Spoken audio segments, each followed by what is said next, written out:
सरकार सिर्फ किसान ही नहीं, जो कोई आंदोलन करता है उसके खिलाफ इसी तरह का रवैया रहा है। बातचीत का रवैया नहीं है। हम कहने के लिए लोकतांत्रिक देश है, लेकिन लोकतंत्र में सरकार, हम सबको पता है कि जो प्राइवेट कॉर्पोरेशन हैं, कंपनी है, उनका एक ही उद्देश्य है, एक ही उद्देश्य से वो चलती हैं और वो है अपना मुनाफा। कंपनीकरण है, जमीनों का भी है और खेती का भी है।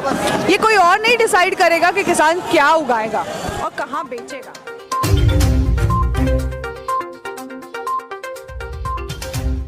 भारत बंद करने का ऐलान किया गया, वो पूरी तरह से सफल बनाने की कोशिश की जा रही है और बहुत सारे यहाँ पे महिलाएं भी है, उनसे भी बात करने की कोशिश करेंगे किस नज़र से इनको देखते हैं।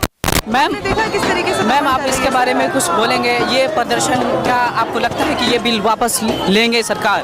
और तकरीबन 13 दिनों से जैसे किसान सेंट्रल में इंटर करने की कोशिश कर रहे हैं, मतलब दिल्ली में, लेकिन उनको जाने की इजाज़त नहीं दी जा रही, उसके बारे में आप क्या कहना चाहेंगे? अगर सरकार वापस नहीं करती है तो बिल तो किसानों ने तो पहले ही बोल दिया है कि हम यहीं बैठे रहेंगे। ना करना है ना करें, हम लोग किसान तो बैठे रहेंगे, छात्र उनके साथ बैठे रहेंगे।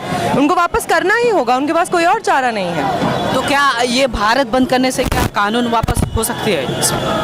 देखिए, भारत बंद का ये मतलब होता है कि जितनी, एक तो इस सरकार ने जिस तरीके से लोगों को बांटा है एक दूसरे के खिलाफ, जिस तरीके से सरकार ने डर फैलाया है इतने सारे स्टूडेंट नेताओं को, इतने सारे किसान नेताओं को, इतने सारे आदिवासियों के हक के लड़ने वाले नेताओं को, इतने सारे प्रोफेसर्स को, इतने सारे उन लॉयर्स को जो हमेशा से खड़े रहे हैं आदिवासी क्षेत्रों में, जो लीडर्स हैं उनके साथ में, उन सबको अंदर फैला, उनको सबको अंदर करके उनके ऊपर यूएपीए जैसा कानून लगा करके जिस तरीके से डर फैलाया है, इस सब की वजह से भी मतलब ये ज़रूरी है कि ये सब सामने आए कि किसान बैठे हुए हैं। तो ये जो 3 कानून है, इसके बारे में कुछ बता सकते हैं? ये किस तरह के कानून है? आप एक छात्र भी हैं, इसकी वजह से ये 3 कानून क्या है? लोग कुछ भ्रम में भी है कि नहीं, ये कानून उस तरह से नहीं है जो किसान को इसमें नुकसान होंगे, क्योंकि 6% ही जैसे एमएसपी जो उस आधार पे गवर्नमेंट लेती है 6%, अब बाकी तो प्राइवेट के जैसे बिचौलिए के ही ज़रिए बेची जाती है अनाज। तो इसमें मैं तो देखिए, पहली बात तो ये एक पब्लिक डिस्ट्रीब्यूशन सिस्टम के तहत जो सरकार की जिम्मेदारी बनती है कि वो किसान की खेती खरीदे ताकि किसान का नुकसान ना हो, उसको मिनिमम सपोर्ट प्राइस मिल सके। सबसे पहले तो ये जो 3 बिल हैं उसमें सरकार खुद को इन सब इस दायित्व से, इस रिस्पॉन्सिबिलिटी से, इस जिम्मेदारी से मुक्त करना चाह रही है। दूसरी ये कि उन्होंने कहा है कि जो मंडी, जहाँ से किसान अपना जो खपत लेके जाता है मंडी में, उस सिस्टम को, बीच वाले सिस्टम को ख़त्म करने की कोशिश की जा रही है। ये कहा जा रहा है कि अच्छा ठीक है, आप मंडी में नहीं करेंगे, मंडी के बाहर अगर आप अपना खेती बेचेंगे तो आपको ज़्यादा पैसा मिलेगा, लेकिन ये सच नहीं है। अगर आप मंडी एक बार सरकार के जो दिए गए गाइडलाइंस है उसके बाहर जाएंगे तो ये साफ सी बात है कि जो प्राइवेट कॉर्पोरेशन है उसका हस्तक्षेप होगा इसमें, वो एक तरीके से हथियाने की कोशिश करेंगी। और हम सबको पता है कि जो प्राइवेट कॉर्पोरेशन हैं, कंपनी है, उनका एक ही उद्देश्य है, एक ही उद्देश्य से वो चलती हैं और वो है अपना मुनाफा। और अपने मुनाफे के लिए जिस तरीके से किसानों का, मजदूरों का वो नुकसान करती है, वो यहाँ पे भी देखने को मिलेगा। तीसरा, जो लोग कह रहे हैं कि सरकार तो कह रही है कि ये सिर्फ गेहूं और चावल उगाते हैं, इनको बाकी चीज़ें भी उगानी चाहिए। हम तो चाहते हैं कि ये बाकी चीज़ें उगाएं, इसलिए हम लोग ये तीनों कानून ला रहे हैं। और भी लोगों से बात करने की कोशिश करेंगे। मैम, आप इस बिल के बारे में क्या बताएंगे? क्या कमियां लग रही है इस बिल में? देखिए, आप जान रहे होंगे कि कई दिनों से दिल्ली को बैठा हुआ है और वो अपनी डिमांड के साथ है। वो अपना डिमांड सरकार को दे चुका है, उन डिमांड्स का हम समर्थन करते हैं। वो लगातार सरकार को सब्सिडाइज करने की बात कर रहा था इलेक्ट्रिसिटी को, लेकिन आप बिजली बिल देख लीजिए या ये तीनों बिल देख लीजिए, ये पूरी तरह से कंपनीकरण है, ज़मीनों का भी है और खेती का भी है। ये कोई और नहीं डिसाइड करेगा कि किसान क्या उगाएगा और कहाँ बेचेगा। और जब कंपनी उसे 2 रुपये किलो में कुछ खरीदेगी तो हम देखते हैं कि चिप्स का पैकेट तो आप 10 रुपये में बेचते हैं। कितना चिप्स होता है उसमें, कितना आलू होता है? 35 ग्राम क्या आप 10 रुपये में खरीदेंगे किसान से? वो तो नहीं खरीदते हैं। आप 2 रुपये में खरीदते हैं और उसके बाद उसको बेचते हैं 100 रुपये में। तो किसान पहले अपने हिसाब से बेच सकता था, अब आप बोलेंगे कि कंपनी डिसाइड करेगी कि वो क्या उगाएगा, वो कैसे बेचेगा।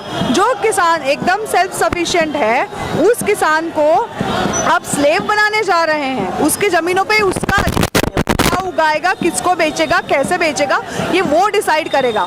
और सरकार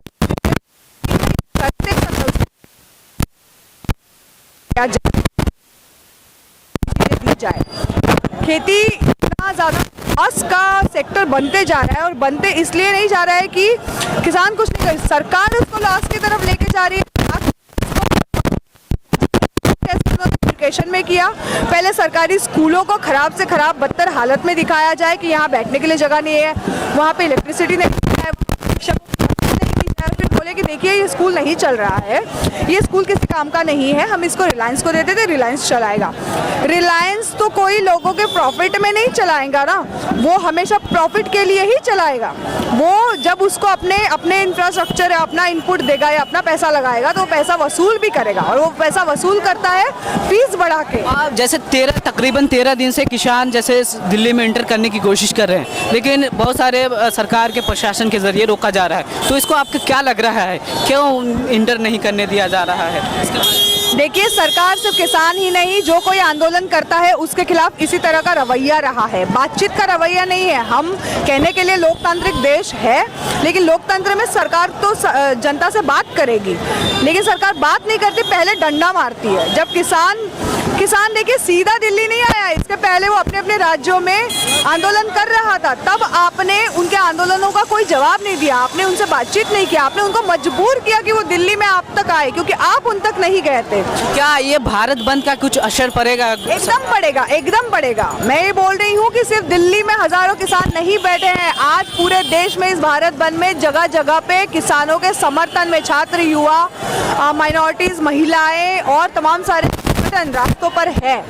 देख रहे हैं कि स्टूडेंट के जैसे किसान जैसे भारत बंद पे और किसान विरोधी जो कानून बना गया है उसके विरोध में बहुत सारे संगठन इसको सपोर्ट कर रही है और इस बिल के विरोध में प्रदर्शन कर रहे हैं और इसको सफल बनाने की पूरी तरह से कोशिश करें।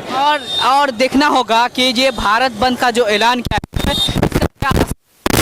क्या गवर्नमेंट इस कानून को वापस लेती है या नहीं लेती है। मैं कदीमुल हसन, कैमरामैन शाहिद अली के साथ।